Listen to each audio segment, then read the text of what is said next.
dunia, tinggal 6 bulan kami di Sumatera. Dia salah dengar, salah tulis. Itu bahasa orang. Hah? Orang apa? Santiar dia, bahasa orang apa? Dan di perpustakaan Alexandria Library ditemukan naskah. Bunyinya begini: tinggi sekali tingkat kebutuhan kami akan kapur, ya, kumayan, lada, rempah-rempah. Dan mereka bilang, semuanya itu didatangkan dari 2 negeri, Parosai dan Minangkabau. Jadi kisah ekspedisi Pamalayu itu berhubungan dengan Marco Polo. Satu rombongan menyerang Singosari, satu rombongan ke arah pantai timur Sumatera, hendak ke Persia. Sampai di pantai timur mati angin kapalnya. Karena dulu berlayar, tadi kata Pak Gusti ada angin musim, angin muson, mati angin, tinggal 6 bulan kami di Sumatera. Dia salah dengar, salah tulis. Ini Samudra namanya, dia menulis Sumatera. Jadi orang pertama yang menulis kata Sumatera sepanjang yang ditinjau namanya Marco Polo. Abad ke-13. Bukunya ada, Il Milione, bisa dicek. Kemudian buku Marco Polo dibaca oleh Ibnu Battuta, orang Persia. Ibnu Battuta kemari. Dan dia kembali, maaf, salah menulis. Ibnu Battuta menulis Sumutra, kata dia. Kemudian ada namanya orang Portugis, Giovanni de Empoli, juga menulis Zamotora. Zamotora adalah pulau, kata si Giovanni de Empoli, yang dahulunya disebut Taprobana, gitu ya. Taprobana. Itu Taprobana itu dalam peta-petanya dinasti Greek. Greek itu ketika Yunani menguasai banyak sekali dunia, nama pimpinannya Alexander the Great. Dalam tambo-tambo disebut Iskandar Zulkarnain, anak-anak yang tiga raja Banu sana itu. Nah, kemudian hari ketika kolonialisme Belanda sampai di negeri ini, Belanda memberi nama administrasi wilayahnya sesuai diksi pertama yang dipakai oleh rombongan mereka dari negeri barat sana. Dia pakai diksi Marco Polo. Maka dia namakan negeri ini Sumatera. Nama sebenarnya adalah Samudra. Ini pulau Samudra, ini negeri Samudra. Samudra artinya adalah Sa. Sa itu artinya totalitas, keseluruhan. Sadonyo, Sado Alahe, keseluruhan. Sadayana di Sunda, keseluruhan. Mudra artinya, mudra itu adalah keselarasan. Lareh, kelarasan, itu mudra. Mudra itu posisi yoga samadhi di negeri ini dulu, menyelaraskan antara energi yang di dalam tubuh dengan energi semesta. Jadi selaras antara manusia dengan manusia, manusia dengan alam semesta. Seperti tadi pagi kita lakukan, ya, tuanku kerajaan memotong kerbau yang putih biar ada kesayangannya. Untuk apa? Kalau hemat kita yang kecil ini, maaf tuanku, itu untuk selarasan. Tanah di sini didarahkan tadi, kepalanya ditanam di dalam tanah. Cacing-cacing yang juga hidup dalam tanah butuh makan juga. Dia juga makhluk hidup. Semut-semut isi perutnya dibuang ke sungai. Ikan-ikan dan kawanannya yang di sungai butuh makan juga. Dagingnya untuk dimakan bersama. Dan itulah keselarasan umat kita. Itu mudra, samudra, totalitas keselarasan. Samudra. Makanya di samudra ada 2 kelarasan yang melegenda. Kelarasan Bodhi Caniago, Koto Piliang. Bodhi Caniago itu Sanskerta, Sanayaga, berniaga dia. Sedikit itu pengantar.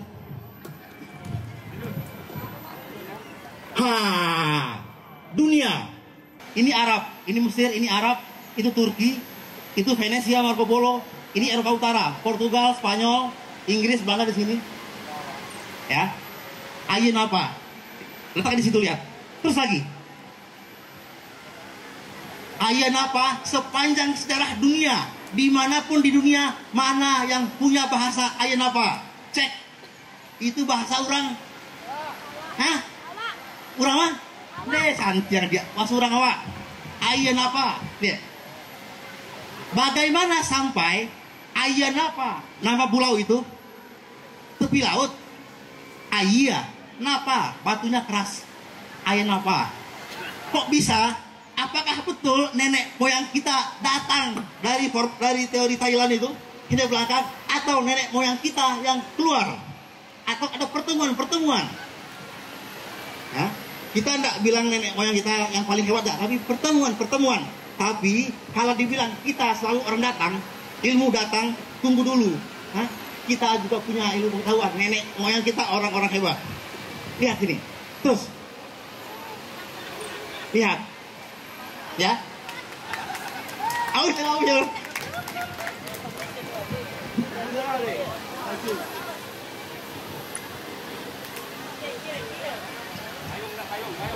Nah. Hah? Ayo. Nah, di Mesir tadi dekat Ayanapa, Mesir. Di Mesir ada namanya perpustakaan Alexandria Library. Dulu kita nak. Izin mah. Kok cari tuan itu. Jadi di Mesir itu dekat Ayanapa ada perpustakaan namanya Alexandria Library. Alexandria Library adalah satu di antara perpustakaan tertua di dunia. Yang kalau kita tinjau secara Julius Caesar ketika Romawi itu ke Mesir, Cleopatra, mereka menyelamatkan perpustakaan. Terima kasih Julius Caesar telah selamatkan perpustakaan. Dan di perpustakaan Alexandria Library ditemukan naskah. Bunyinya begini: tinggi sekali tingkat kebutuhan kami akan kapur, ya, kumayan, lada, rempah-rempah. Dan mereka bilang, semuanya itu didatangkan dari dua negeri, Barosai dan Minangkabau. Asiknya ada, ditengok, nampak, dipegang, terasa. Kita ke Mesir tinjau itu. Mereka bilang di Mesir didatangkan. Jadi siapa yang datang, siapa yang didatangkan? Dari Barosai dan Minangkabau. Barosai, Barus, pantai barat Sumatera. Minangkabau, antah tadi madu. Inu madu kah?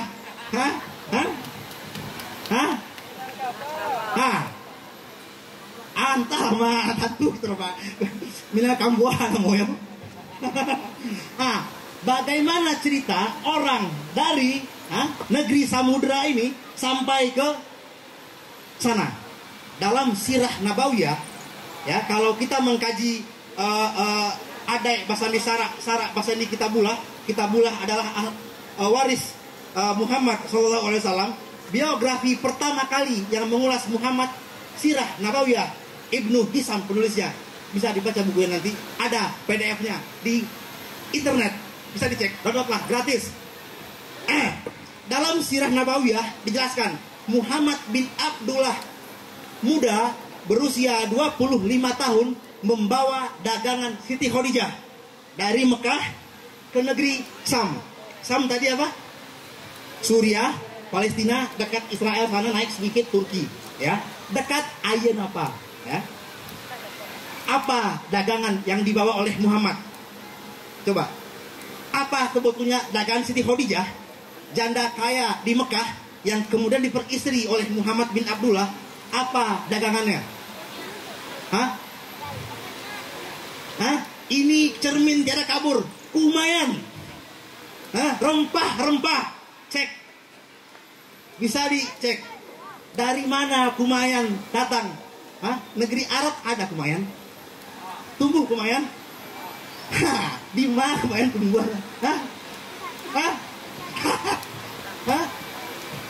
Dari Mekah ke negeri Sam, bawa rempah-rempah. Sepanjang waris nan bajawe seluruh kajian dunia, rempah-rempah adalah tanaman endemik negeri yang hari ini bernama Indonesia.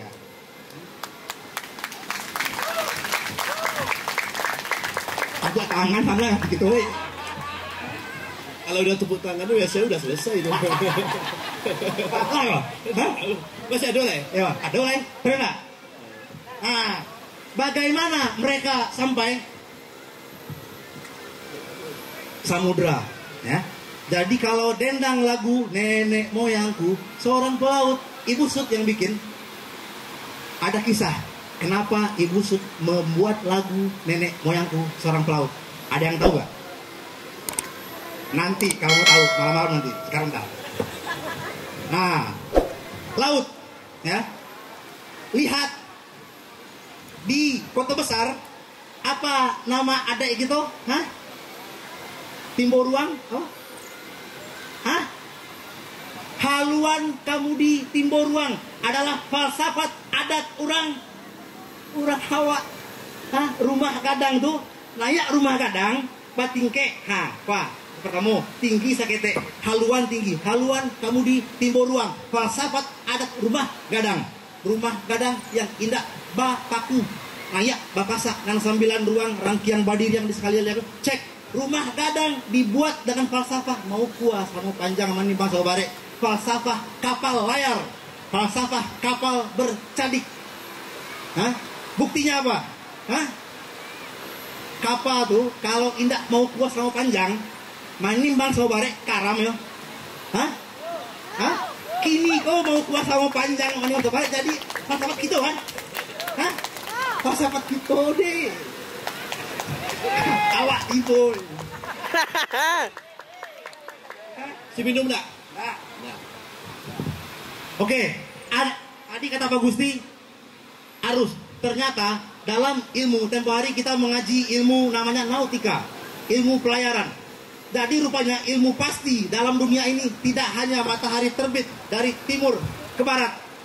Ilmu pasti angin muson timur, angin muson barat. Dan arus juga punya ilmu pasti. Laut boleh datar, tapi tengoklah dalam lintang derajat 0, sekian dia punya jalur sendiri. Hah? Kata nenek moyang kita apa namanya? Kalau pernah mendengar tambo bidua pincalang dewa, kapa tuh, hah? Katiko kapa sase dia teh, hah? Dilaui gelanggang, hah? Sase yo, tapua ayah, hah? Tapua pirahu tuh imbau alun tuo. Alun dalam bahasa tua kita adalah gelombang. Alun itu gelombang. Tuo, gelombang tua. Nenek moyang kita tahu, tambo itu, tambo bidua pincalang, cek lah. Hah? Alun tua, gelombang tua. Saat di laut panggil gelombang tua. Dia kenal selaras, samudra. Dia kenal dengan alamnya kok. Dia kenal dengan airnya, kenal dengan tanahnya, kenal dengan api segala macamnya. Nah, ini sangat betul kita. Nah, jadi rupanya kapal tanpa layar pun kalau di angin tertentu, nih, itu jalur pasti. Layaknya kepastian antara matahari terbit dari timur ke barat, itu pasti. Hukum pasti. Ketika musim pergi, musim pulang. Tapi betul nggak sih? Jangan-jangan kita cuma membesar-besarkan nenek moyang kita seolah-olah hebat. Hah? Betul nggak? Kita cek bukti sejarah. Ada sebuah kitab, penulisnya Pliny the Elder. Pak Tuan Guru masih tahu. Pliny the Elder, Pliny si orang tua. Judul bukunya Natural History, terbit awal Masehi. Satu Masehi apa? Natural History. Pliny menceritakan tentang, jadi Pliny ini seorang pengembara, dan dia menulis. Suatu hari Pliny menulis tentang kedatangan kapal. Ya, Pliny itu orang-orang Greek juga Yunani. Kedatangan kapal dari negeri seberang dengan kapal. Dia ceritakan ciri-ciri kapalnya, ciri-ciri layarnya. Dan mereka membawa tongkat sinamon, membawa kayu manis. Lalu kata Pliny, dengan bentuk kapalnya dan jauhnya samudra yang dilewati, mereka hanya datang dengan kegilaan dan keberanian. Belum masuk akal orang-orang Eropa kapal bercadik. Jadi ciri-ciri kapal yang gambaran Pliny itu kapal bercadik yang reliefnya hari ini ada di Candi Borobudur. Di Borobudur itu ada 10 relief kapal. Ada pirahu, sampan, ada 10 jenis. Padewakang dan segala macamnya. Ada kapal bercadik. Kapal bercadik sampai hari ini dari ujung ke ujung Indonesia, kapal bersayap itu disebut kapal bercadik. Kenapa? Kan bersayap, kok bercadik? Di Bali cadik itu cedik artinya mulut. tapi bukan sayap. Rupanya cadik. Cadik itu bahasa Cadiak pandai. Yang Cadiak, orang Cadiak indak membuang kawan, tukang indak membuang kayu, gapuak indak buang lama. Nan Cadiak boh, nan Cadiak tuh orang mau kuah samo panjang, menimbang samo barek. Itulah sayoknya. Sayapnya kapal bercadik. Dan dalam falsafahnya mau kuah samo panjang, menimbang samo barek. Nah, lanjut dulu. Nah, dan kita silau sedikit. Ini hari 23 September yang oleh Bung Karno tadi disampaikan oleh Aturam. Bung Karno pernah tanggal 23 September 19. Oh, nanti dulu itu. Jadi waktu baru merdeka, Bung Karno berpidato. Lihat baca pidatonya. Jadi Bung Karno tahu betul dia. Usahakan. Ini Bung Karno ya, waktu baru merdeka. Usahakan penyempurnaan keadaan ini dengan menggunakan kesempatan yang diberikan oleh kemerdekaan. Jadi tujuan merdeka apa? Usahakan agar kita menjadi bangsa pelaut kembali. Jadi tujuan kemerdekaan adalah menyempurnakannya dengan menjadi bangsa pelaut kembali. Apa itu bangsa pelaut? Bangsa yang mengukur sama panjang, menimbang sama berat, adil. Jadi pejabat besar tidak melindas yang kecil, kuat tidak memperkaya yang lemah. Itu yang mau kuasa panjang menimbang berat. Falsafah orang pelaut. Ya, harus Parno. Bangsa pelaut dalam arti seluas-luasnya, bukan sekedar menjadi jongos di kapal. Bukan jadi jongos di kapal, bukan. Tetapi bangsa pelaut dalam arti cakrawati samudra. Bangsa pelaut yang mempunyai armada niaga, bangsa pelaut yang mempunyai armada militer, bangsa pelaut yang kesibukannya di laut menandingi irama gelombang lautan itu sendiri. Ini arsipnya ada. Pidato Bung Karno waktu membuka Institut Angkatan Laut di Surabaya tahun 53. 10 tahun kemudian masuk. Jadi tahun 23 September 63 September 63 ya, sekian tahun lalu, hari ini sekian tahun lalu 63, para pelaut, pemikir-pemikir, ilmuwan laut itu berkumpul di namanya Gedung Posatop, Komando Strategi Operasi di Dewan Maritim. Hari ini ada Monas, ada Tugu Tani, dekat Tugu Tani itulah Gedung Dewan Maritim dulu, udah nggak ada sekarang.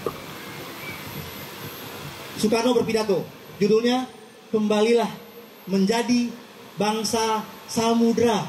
Dia tahu sejarah, Soekarno. Dan pasca pidato ini terus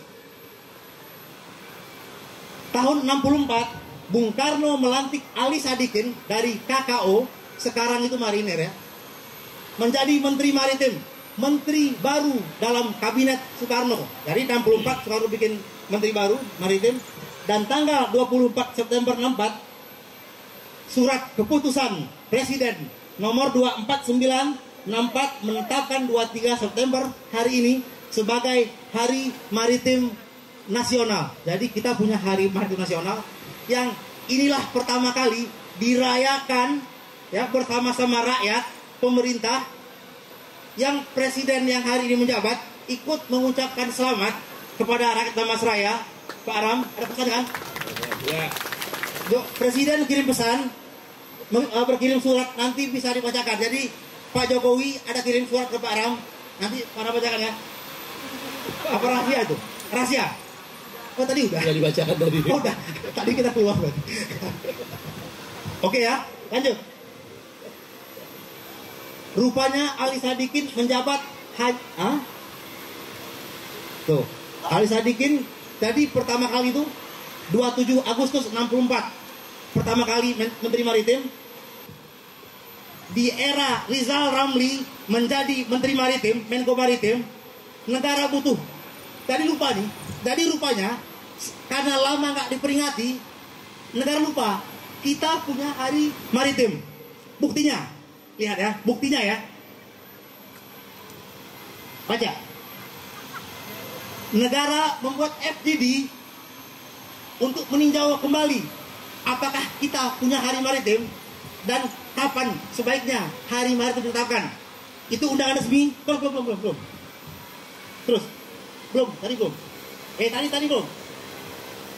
Itu kita diundang. Kita diundang oleh Menko Maritim untuk merumuskan kapan sebenarnya hari maritim. Dan hari itu kita pun belum tahu. Baru setelah ini kita menemukan arsip. Terus. Hari itu yang berbicara adalah ada kita, Pak Ram belum jadi salah ya. Ada kita, ada namanya Roni Turangan, itu kepala Dinas Sejarah Mabes Angkatan Laut. Ada Ibu Amur itu yang bikin kurikulum sejarah anak sekolah. Terus, jadi setelah sekian lama dilupakan, ya, orang-orang di Darmasraya menggelar festival Pamalayu yang tajuknya ini kemarin di Museum Nasional ya, merayakan Darmasraya, merayakan Persatuan Indonesia Raya yang di tanggalnya 22 Agustus sampai 7 Januari. Terus yang di dalamnya kita menggelar kembali Hari Maritim Nasional hari ini dan digelar dan terus. Ini rahasia sebenarnya ya, tapi kita buka sedikit. Ini rahasia. Jadi ini surat dari Presiden. Lihat, baca. Surat dari pemberitahuan kehadiran Presiden RI untuk menghadiri acara perayaan Hari Maritim Nasional 2019. Lihat ya. Jadi tempo hari kita kabarkan Bupati Darmasraya, Sultan Rizka Tuanku Kerajaan menyurati Presiden Jokowi. Isi suratnya mengingatkan Presiden bahwa 23 September adalah Hari Maritim Nasional. SK-nya ini dan suratnya beliau dibalas. Ini Presiden, ini rahasia tapi nggak apa kita buka ya, apa namanya? Ya, biar tahu semua ya. Dan terus baca baik-baik. Presiden, ya. Jadi Presiden ya, dengan hormat, ya, yang teken Pratikno ya, Mensesnek ya, dengan hormat kami memberitahukan bahwa Bupati Darmasraya Sultan Rizka Tuanku Kerajaan melalui surat nomor sekian tanggal 13 September beliau berkirim surat yang ditujukan kepada Presiden RI menyampaikan permohonan untuk menghadiri acara perayaan Hari Maritim Nasional 23 September di Darmasraya, Sumatera Barat. Surat Bupati kita dibaca Presiden dan Presiden berkaitan dengan hal tersebut. Kiranya Menteri Koordinator berkenan untuk mendampingi Bapak Presiden. Jadi Pak Jokowi mau datang. Ini suratnya, buktinya. Ditengok, nampak, pegang terasa. Ini suratnya. Namun kata dia, apabila Bapak Presiden memiliki bla bla bla, diwakilkan ke Menteri Menko Maritim. Rupanya situasi negara kabarnya entah apa, kita nggak tahu apa yang terjadi di pusat sana. Semua sibuk, ya. Dan Pak Jokowi dia menyampaikan, maaf dia mengucapkan selamat kepada rakyat Darmasraya telah merayakan kembali Hari Maritim Nasional, telah mengingat siapa sebenarnya leluhur kita, dan dia sampaikan, maaf kata Jokowi, dia tidak bisa hadir, tapi dia kirim utusannya, Pak Ram ini hadir, ini kehadiran dia ini, Jokowi ini, dan sekarang ya, kita minta utusan dari Presiden untuk bicara ya. Assalamualaikum warahmatullahi wabarakatuh.